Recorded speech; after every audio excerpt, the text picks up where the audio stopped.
Hey, everybody, this is Rick Alberty. I'm the Executive Director of ChamberSouth, and today we're here for another edition of ChamberSouth Spotlight.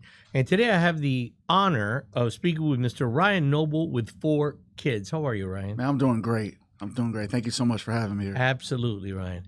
Ryan, tell me, first of all, before we get into 4 kids and what the organization does and what it's all about, who is Ryan Noble? Well, I wear a lot of hats, but I'm an associate pastor here in Miami for a church plant in Miami Lakes. I've been married coming up on 18 years Congratulations. this fall. Me and my wife go back to high school. We grew up in the same church, knew each other, families knew each other. Have 3 beautiful kids, 14, 12, and 9. Wow. So my 2 oldest are girls, and then I have my little son, 9. So pray for me. You got your hands figuring it full, out. my friend. Trying to figure out, but they're great kids. They're thriving in sports, and so if I'm not working, I'm a Uber driver. I'm taking a kid to a volleyball game or a baseball game, so I'm in those stages of parenting right now. I've been there, done that, Yes, my sir. friend. Been there, done that. Thank God my kids are now, wow, one is 30 and the other one's 37. So Yeah, so I need to ask you for some advice. Yeah, you do. Come pick your brain a little. I mean, it's a different world now. That's for Yes, sir. sure. Yeah. That's for sure. So Ryan, tell me about the organization For Kids. What's it all about? Yeah, so 4 Kids, we are a faith-based foster care agency. So what we do, our mission is to provide hope to children in crisis, specifically in the foster care system, the child welfare system. And we do that mainly by recruiting families and licensing families to provide homes for these children. 4 Kids has been around for 30 years, was birthed out of Broward from a church, and then since then expanded into 5 regions across South Florida. So we have our office in Palm Beach, an office up in the Treasure Coast, which is like Port St. Lucie to Sebastian, kind of give or take. Okay. Southwest Florida, the 5 counties out west, so Wow. Naples, Fort Myers. And then Miami was the newest region that we were invited to come work out of. And we've been in Miami since 2022 now. When you say invited, what do you mean by that? Yeah, so Florida's privatized care. And what that means is that DCF, Department of Child Services, Child and Family Services, while they oversee the state, they don't necessarily dictate how every region operates. So you can think of Florida as broken up into circuits, like a political map, something like Okay. that. Every circuit kind of oversees itself. And because of that, the circuits have to invite agencies to come work with families. So 4 Kids, as executive director, I can't say, I'm going to go work with families in Tampa and just move up to Tampa and start Can't do working. that. They have to invite us. And so while we've been praying about Miami and wanted to come in, it was about, coming up on 4 years ago where Citrus Family, Health Family Services invited 4 Kids to come work in Miami. Citrus has the contract with the state of Florida. Yes. And sir. they oversee all the other foster children organizations. Or I don't know if they say, I'm not going to use the word oversee. They fund those organizations. I think overseas, kind of correct. They're called the lead agency, so they lead the efforts.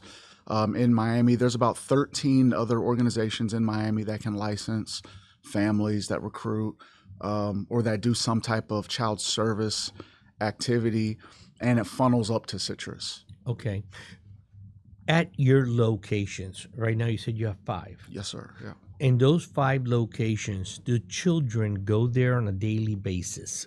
No, they actually don't. So we're what's called traditional foster parents. So we recruit families, and when a family gets their license, they open their home up to receive a child.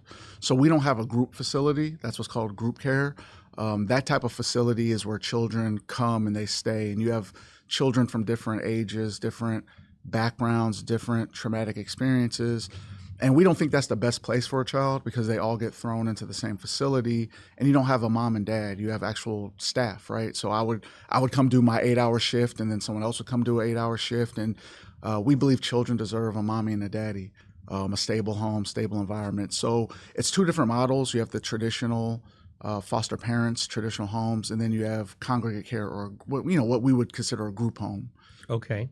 Tell me about, you used the word for parents that they have to, I guess, get approved or get licensed. Mm-hmm. What is that? How's Yeah. that processed? So Explain that process to the listeners. So really, for us, because we're faith-based, it's slightly different than other agencies, but everything is pretty similar. It starts with a basic conversation, an interview.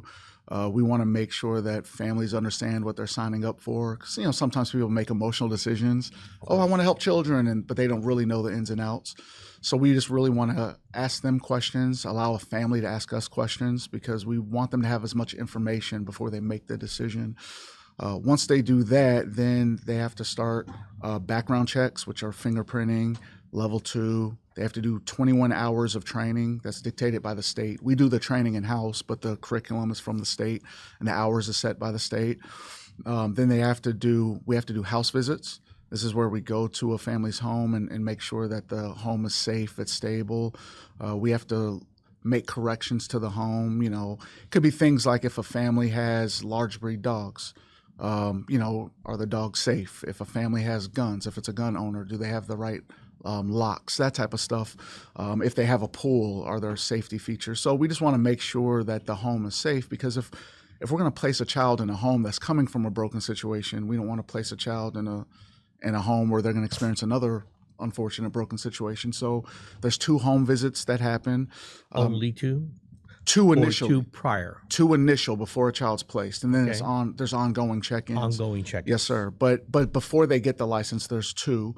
There's the initial home visit, and then that's when we tell them things that they have to do to correct. Then as we do the packet, paperwork, a lot of things like that, then there's the follow-up home visit. And then what happens is, once we finish this packet, which it's pretty intensive, we submit that to Citrus. They review it. They'll send back corrections that they think we need to make, or follow-ups with the family if they have further questions about anything within the packet. Once Citrus approves it, then we have to submit it a second time up to the state level. So that's where DCF looks at the packet and they review it to make sure. Because again, if we're placing vulnerable children in homes, we want multiple eyes on it to make sure that these are good homes, loving homes, There's no doubt. caring homes. And then once DCF approves the packet, that family receives their license. And then at any moment, we could place a child in that home. I know a little bit about the foster children because I also sit on the board of the Family Resource Center. Yeah. So, but to me, it is a secret out there to really the big problem that we have with how many foster children are out there. That agency alone that I sit on their board takes care of 900 kids, in their care. How big is the foster children issue in South Florida? I would say it's a crisis, not just in South Florida. I would say in America. At any given point in time in America, there's 400,000 children in the system in some form or fashion. South Florida, specifically Miami-Dade, we have over 1,000 kids in foster care in some sense or fashion, because kids come in, they come out. There's group care, there's shelters, there's different things. Right now, what we're seeing this year is on average 51 children each month are being removed from their homes. 51 each month, just in Miami. Just in Miami. Miami-Dade. And this is no fault of their own. So sometimes we get asked a question, well, what do these kids do to get kicked out of their homes? And they didn't do anything. These aren't bad children. They're being removed due to what's called abuse, abandonment, or neglect. From the parents. From the parents, or just the situation. Or the caretaker. The caretaker, right? So the kids aren't doing anything bad. They're not being taken care of. And so 51 are being removed each month. Now, that doesn't mean all 51 are going into the system, because what they're going to do first when a child gets removed is they're going to see if there's any family available. So let's say I do something crazy and they come remove my 3 children I just told you about. They're going to see, do I have a brother or a sister, or are my parents here in town, or is there any blood relatives that can take care of the children? So that's the first level, because stats just show children do better when they're with their biological family. So they're going to start there. But then when there's no family available, that's the question: what happens to these children? How much time can they spend with that family? Is that decided on by the state? Yes. So they'll decide. Hopefully it's long term, because what they're going to do, anyone in the child welfare system, organization, we're all tracking the same statistic, and it's called the stability rate. And what that shows is that we want children in stable homes, because children thrive when there's stability, when there's safety, when there's love, where there's food, where there's shelter, and it's stable. They're not worried about what's going to happen the next day. Am I going to eat the next day? Are the lights going to be on? So we're tracking stability rate. And so if they place a child with the blood relatives, the desire is they're there until the biological family can receive the child back. The goal of foster care, a lot of people don't realize, it's not adoption. They're two different things. The goal is we want to see families become whole. We want to see what's called reunification. We want to reunite a child back to the biological family when it's safe, when it's responsible to do so. That doesn't always happen, unfortunately, but that's what we want to see happen. So we think of foster care as temporary parents, that you're going to have temporary parenting. You're going to have this child in your life for a season of time. We don't know how long that season's going to be.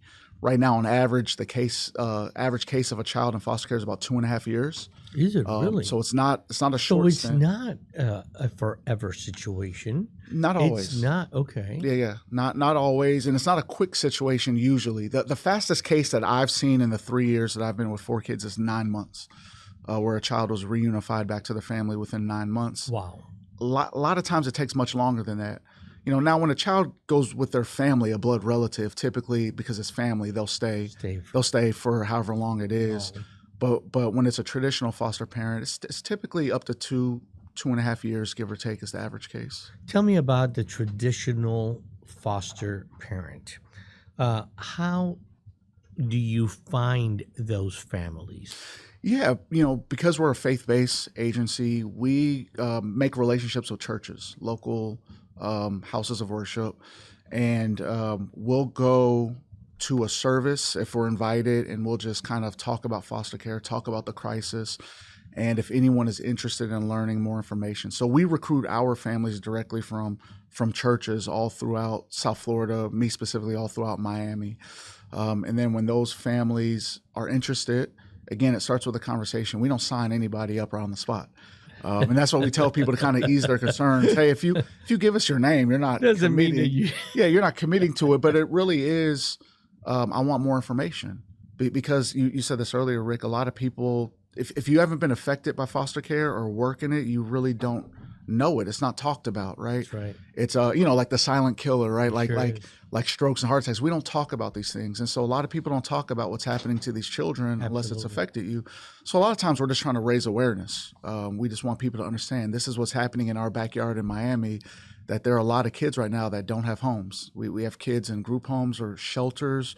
God forbid they're on the streets or they're couch surfing, because some kids don't want to be, especially teenagers. They don't want to be in the system, so they just find friends' houses they can crash at. But that's still not a place for a child. That's not stability. It's not the love of a home, Absolutely not. And tell me, what is the average? You guys are following statistics all the time. Mm-hmm. What's the average age of a foster child? It varies. It does. It's we have children coming in from right out the hospital, just born, all the way to, you can be in foster care up until your 18th 18 birthday. years old. On your 18th birthday, you're now out. There's some circumstances where you can stay longer, but for the most part, from 0 to 17. And we have kids in every age range of that spectrum. The biggest needs right now in Miami, if you can believe it, infant care.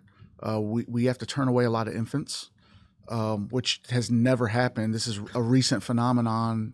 I think partly because of the economy, a lot of parents are going back to work, going back to the workforce. And have an infant, you can't put an infant in daycare. You have to be at home. And so we're seeing infants being turned away. We're seeing teenagers being turned away because teens have a stigma. They're troublemakers, they have attitudes, I don't want to work with them. And these kids just need love and stability, discipline and direction. And then sibling groups is a real problem in Miami. Splitting up. We might have 4 brothers and sisters come into care and we don't have a house that big. And so they have to send one child over here, 2 over here. And those kids now are not only separated from their parents, now they're separated from each other. And rarely will they see each other for the duration they're in the system. You know what? You used the word crisis earlier, and you're so right on. It is a crisis because, unfortunately, a lot of those kids that don't go to a loving home end up in the streets and end up with a life of crime. Oh yeah. And unfortunately, once you commit a crime, it's difficult to get out of that. Yeah. Because now you have a record. It's tougher to get a job, tougher to get a good job, tougher to get stability. And, unfortunately, that's why a lot of children that don't have a loving family, end up as in the crime business, in jail. Yeah, it's why it's why the stability rate, that word I use, is so important. So the state of Florida sets a goal of 4.2. And what that means is they're tracking in a 1,000-day period. So let's just say 3 years. How many times does a child move to a new home once they come into the system? The state of Florida's goal is 4 moves, which, if you think about that, you had children growing up. What would happen if they went to 4 new homes, new sets of parents, new strangers, new neighborhoods, 4 times in 3 years? That's the goal. The state of Florida right now is over that. They're about at 4.6, give or take. Wow. Now, stats show, this is why I say it's a crisis. Stats show once a child moves more than 5 times, any duration, so not just 1,000 days, any time in foster care, once a child moves over 5 times, every bad circumstance you can think of skyrockets the percentage. So the percentage of mental health challenges goes up about 60%, of children having mental disorders, crime, so entering into the legal system, early pregnancy for the young ladies, and that's a problem because typically this becomes a generational thing of children giving birth to children that are going to go into the system. Foster children. A really troubling stat is trafficking, children becoming susceptible to being trafficked. I mean, all these numbers skyrocket once children move more than 5 times, and the state's hovering around that line. Now, the beauty of 4 kids, we're not, our stability rate right now across all of our regions is below 1. So our children that come into one of our homes are probably only going to move 1 time in 3 years. And a lot of times they're being reunified or they're being adopted. That is fantastic. And so we're serving children at 4 kids at a really high level. And I believe it's because of 2 reasons. I mean, really 3 reasons. I will say, because we are faith-based, we're starting at a different foundation of it being a faith activity. But also, we provide complete wraparound services to our families. So our families that become foster parents, they're not in this alone. They get licensed. We place a child in their home, but then we're here to help them for whatever they need. I have somebody on my staff called a foster parent support specialist, and she's pretty much like a doctor on call. Anytime our families have any issues, they can give her a call. Sometimes it might not even be help. They just need to vent to somebody. But we'll receive calls at 4 a.m. in the morning, 3 a.m. Children need to be taken to the urgent care, and we have staff that'll show up at the urgent care, the hospital, with them, because we're there for the family. They're not in this alone. And on top of that, the churches that we partner with, we also raise up volunteer teams to serve these families, touch points to help them take care of children that are entering their home. So that's one level. But then the second level, we have an in-house therapy practice that 4 kids launched maybe about 13 or 14 years ago. So what we noticed was, yes, we can give a child a loving home, and we should. But these children are bringing baggage with them. They've experienced traumatic events in their life. Some of these kids have gone through trauma that adults haven't gone through. That's absolutely correct. And even if it wasn't acute trauma, just being removed from everything you know is traumatic. And so we started to ask the question, how could we help serve the mental side of the child? And so we launched a therapy practice called EPIC. It's called the EPIC approach. EPIC is an acronym, stands for emotional, physical, intellectual, and character development. So it's a holistic approach to healing, but it's trauma-informed therapy. Trauma-informed care, TIC is the acronym. And really what it's doing is it's how do we help children overcome the trauma that they experienced in their life. We utilize a lot of play techniques, play therapy, sensory techniques. The hot word is TBRI. It's a practice or a term that came out of TCU. And so it's really helping children overcome their trauma, helping children learn how to regulate their emotions, learning how to use their words instead of acting out behavior issues. Because a lot of children in the foster care system are going to have behavioral issues. There's no doubt. But those are symptoms. That's not the root cause. And so if you don't address that, this is why children bounce around from home to home. is because parents will say, oh, this children's acting out. I don't know how to deal with them. Here's a 30-day notice. You got to get this child out of my home. So wait, they can give a 30-day notice. Foster parents can give 30-day notice that it's not working out. And the child can get removed. Pretty much kick a child out the home. So what happens is these children start to develop compound trauma, right? So no one expects this. No foster parent expects this. They expect the best placement possible. They make all these promises to the child up front. We love you, blah, blah, blah. And then in 30 days, it doesn't work out. We're going to kick you out. And so now children, defense mechanisms, they stop trusting adults. They put up these walls. Then children will start to self-sabotage. So they'll go to a home, and before adults can give up on me, I'm going to do things on purpose. I'm going to act out on purpose so I can just get kicked out because I don't trust anybody. And this is why you see that stability rate. So you start to see kids being. We saw a case where a teenager moved 13 times in 2 years. Wow. 13 times. And you can just imagine the trauma and the walls of defense, the attitude, the anger, the resentment, the pain that child is going through. Again, the blessing with 4 kids is we're not seeing that because we're helping children with their trauma. We're also training the adults and supporting them, our parents, and we're just creating an ecosystem of care. You know, it's amazing, you know, when someone has to move from house to house to house to house to house, parents to parents to parents, of course they're going to have issues. Of course they're going to have problems. And, you know, it's so difficult because the adults blame it on the kids. Yeah. Immediately. That's number one. Hey, this is a troublemaker. This guy's doing, or this girl's doing that. And you said something earlier also that unfortunately pregnancy by young ladies and those babies will also probably fall into the same thing. Tell me the difference, or tell the listeners the difference between foster parents and adoptive parents. Yeah, so foster parents, again, the idea is you're a temporary parent. So you're opening your home for a season to take in a child, and for however long that duration is, that child is now your child. So it's not a stepchild, it's not a lesser than. I'm treating this foster child that's coming into my home just like my own son or my own daughter. The same things that I give my son and my daughter, I'm giving to them, providing them with love, structure, stability, safety, food, encouragement, all the things that you would give your own child. But the hope is we want to see that child reunified with the biological parents.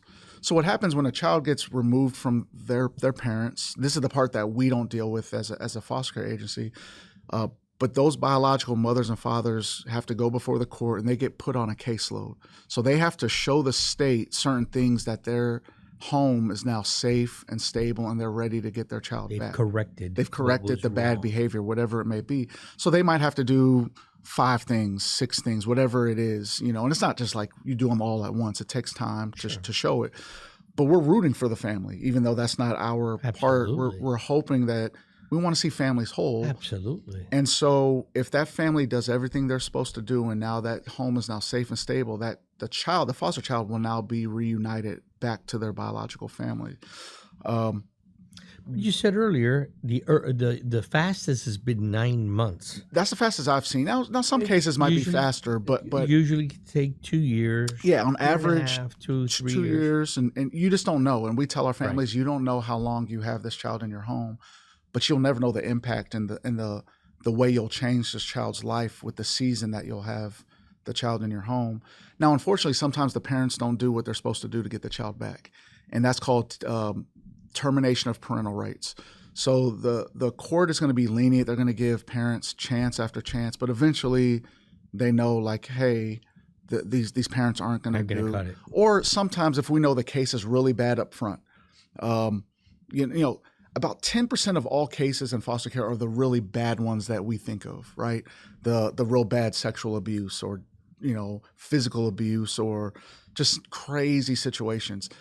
90% aren't those. 90%, these parents are loving. They just need help. The bad circumstances, bad situations, financial situations. And that's something that I had to learn. I used to think all these parents were monsters. That's not the case. We have loving mothers and fathers out there. They need help and they need to be resourced.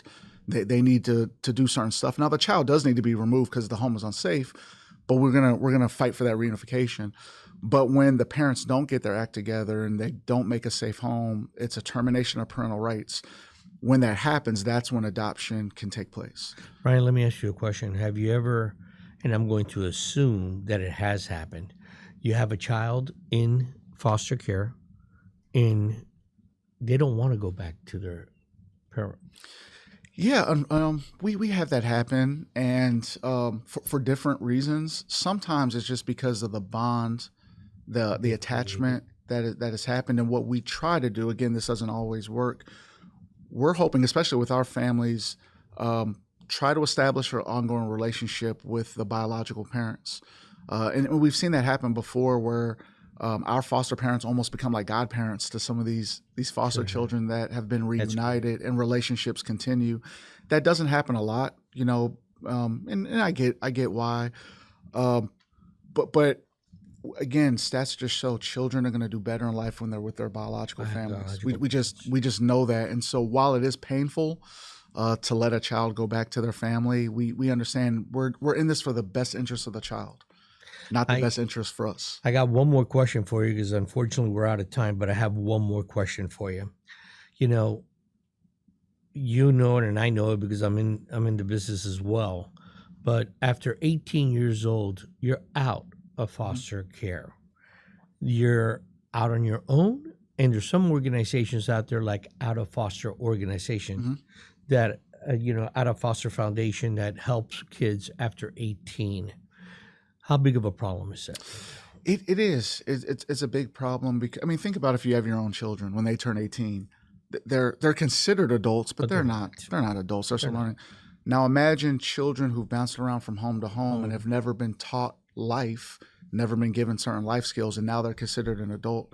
So it's a problem because these young adults aren't ready for life. Absolutely. So there are programs that help teach life skills, help kids who've aged out. Hey, do you want to finish your high school, get your diploma? Do you want to go to college? Do you want to learn a trade? Do you want to get ready to enter the workforce? And they teach them these skills to get them prepared for life. A lot of programs are 2-year programs. 4Kids does have that program, but it's just in Broward. We don't have that in Miami yet. But Miami does have organizations, like you said, Rick, that help these young adults get on their feet, get prepared for life, and get them ready to become contributors in society. But it's a problem because these young adults need help. And they do. They need a lot of help. As an adult, we need help. Yes, sir. Imagine young kids that thrown out into the world like that. Well, listen, we could stay here all day talking about this because people out there really do not realize how much of a problem this really is, and it is a crisis. And hopefully, things will get better, and more kids will stay with their biological parents, and hopefully more kids will stay out of the I'm going to say the judicial system. We'll put it that way. Yeah. But thank you so much for your time today, Ryan. I really appreciate it. On 3, we're going to look at those cameras and say goodbye. 1, 2, 3. Goodbye, everyone. Bye, everybody.